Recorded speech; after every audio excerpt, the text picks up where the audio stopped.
Hello friends, வாங்க படிக்கலாம். இன்றைக்கி நம்ம அலியாசஸ் பற்றி தான் படிக்க போகிறோம். அலியாசஸ் அப்படின்னா நம்ம அது எதுக்கு யூஸ் பண்ணுவோம் அப்படின்னா, ஒரு காலம் இல்லாட்டி ஒரு டேபிளுக்கு ஒரு டெம்பரரி நேம் நம்ம கொடுக்கணும் அப்படின்னா இந்த அலியாஸ் ஃபங்க்ஷனை யூஸ் பண்ணிக்கலாம். ஓகேவா? இதில் பாருங்கள், select name as employee name from employees. அதாவது எம்ப்ளாயீஸ் டேபிளில் இருந்து நேமுங்கிற காலம் நம்ம செலக்ட் பண்ண போகிறோம். அப்போ அதில் இருக்க அவ்வளோ டேட்டாவும் வரப்போகுது. ஆனால் இதில் என்ன சொல்லியிருக்காங்க, நேம் ஆஸ் எம்ப்ளாயி நேம் அப்படின்னு கொடுத்துருக்கனால நம்மளோட ரிசல்ட்டில் நேம் அப்படின்னு சொல்லிட்டு அதோட வேல்யூஸ் வராமல் நம்ம இங்கே அலியாஸ் நேம் கொடுத்துருக்க எம்ப்ளாயி நேம் அப்படின்னு சொல்லிட்டு அதுக்கு கீழே நேம் காலமில் இருக்கக்கூடிய எல்லா வேல்யூஸும் வந்திருக்கு. ஓகேவா?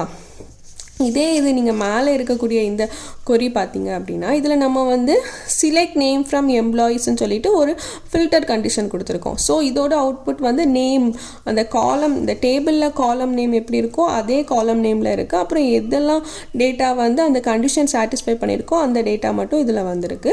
ஆனால் இங்கே நம்ம அதே காலம்க்கு எம்ப்ளாயி நேம் அப்படின்னு அலியாஸ் நேம் கொடுத்துருக்கிறதுனால நமக்கு அவுட்புட்டில் எம்ப்ளாயி நேம் அப்படின்னு சொல்லிட்டு ரோஸ்லாம் வந்திருக்கு. ஓகேவா? அவ்வளோதான். Happy learning.